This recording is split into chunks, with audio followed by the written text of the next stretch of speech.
Ladies and gentlemen, hey, hi, how you doing? Welcome back to the channel. Thank you so much for stopping by.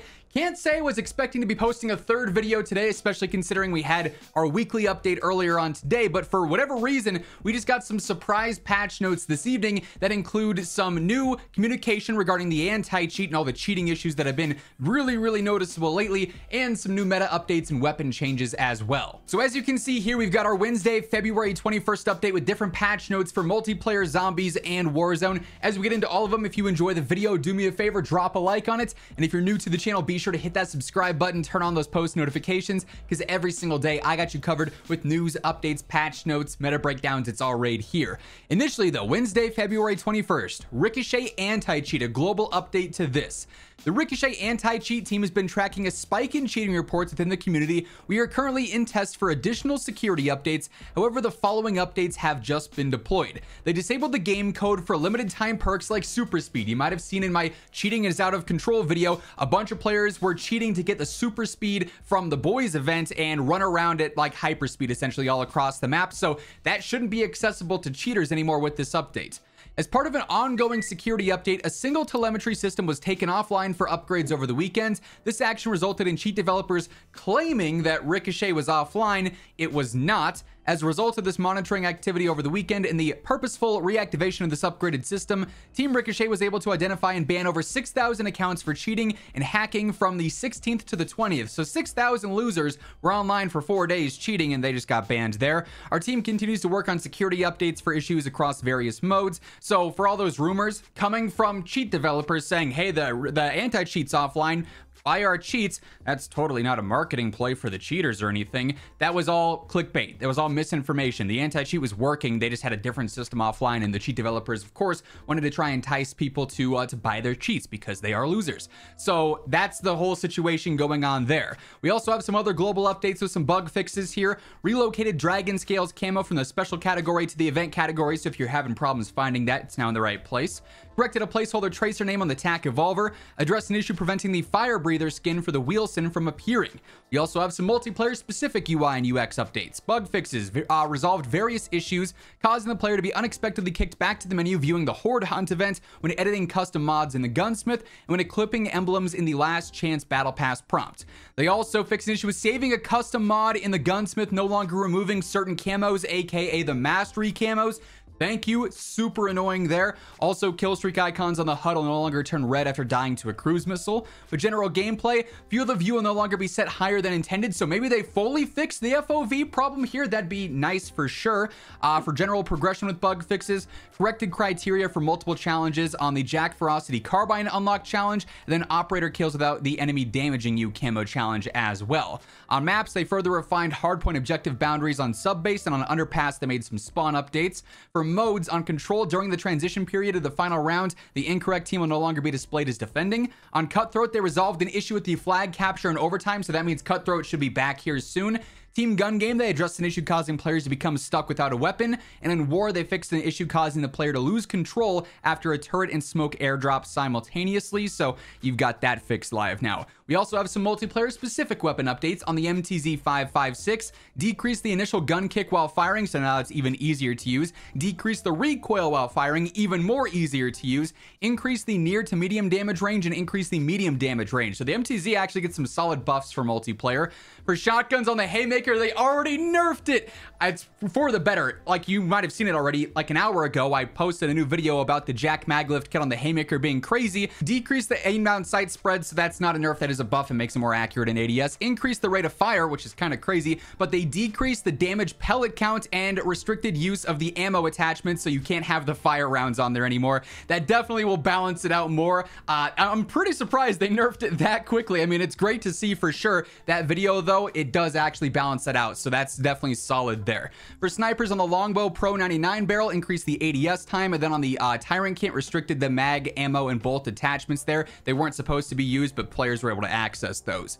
For the Tier Jack Beholder Kit, they decreased the movement speed penalty, decreased the sprint speed penalty, and decreased the bullet velocity penalty as well. For attachments, canted lasers, canted aiming will no longer remove all pellet spread on shotguns. The shock stick, tactical, tact camera, and portable radar field upgrades are now affected by buy those. For trophy systems, ally bomb drones no longer be targeted and destroyed. Kill streaks on the Guardian address an issue preventing the movement speed penalty from being applied. Then for general kill streaks in ranked play, address an issue where cruise missiles would explode mid-air if the player controlling the missile was killed. We also have some zombie specific updates here. For ether worms, address an issue where players would become stuck in the air if they were tossed by the ether worm as it was defeated. On the VR11, they addressed an issue that prevented XP from being granted when killing specific zombie types if you pack-a-punched it.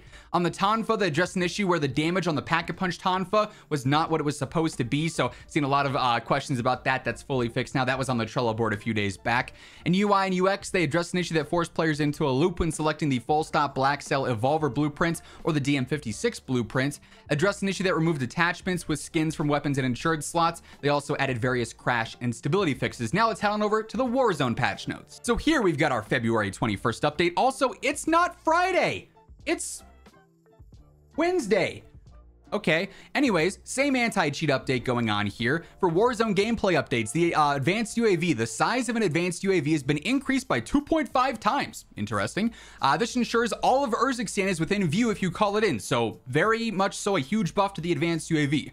Jockstick, TAC camera, and portable radar are now affected by that. For weapons here, they've made some additional changes to the MTZ-556, so they still decrease the initial gun kick while firing and decrease the recoil while firing. The max damage, aka its close range damage, got buffed. Its max damage range got buffed. Its near to mid damage got buffed alongside the near to mid damage range, and the minimum damage got buffed. So buffs for all ranges on the MTZ-556. That's solid. It's already been a decent like sniper support gun. That's a cool update there. For shotguns, the Haymaker also saw updates here too. They decreased the ADS spread, increased the rate of fire, but they nerfed the damage and restricted the ammo type as well. So really nice to see that that was fully addressed. We talked about that in the last video, as mentioned, about how it was going to be a problem for close range.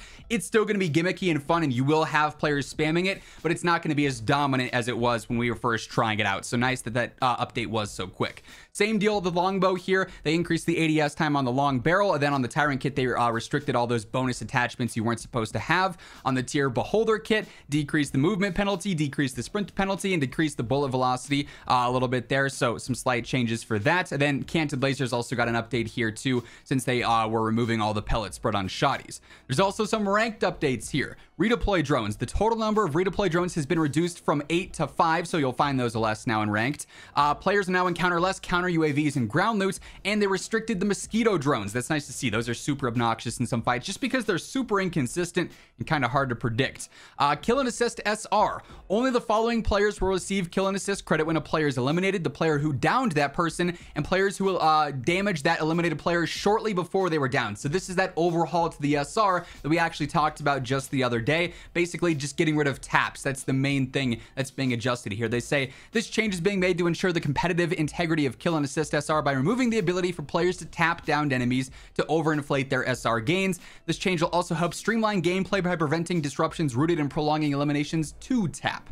Squadmate kill SR, if you're spectating now, you're going to earn kill assist or kill SR regardless of if you're alive or not. So in game, if you're on a different part of the map and your teammates get a kill, you'll get that bonus kill like SR to you even if you didn't do the damage. But then the same thing happens if you're spectating. So more SR to be had even if you're not getting your taps, which is nice to see.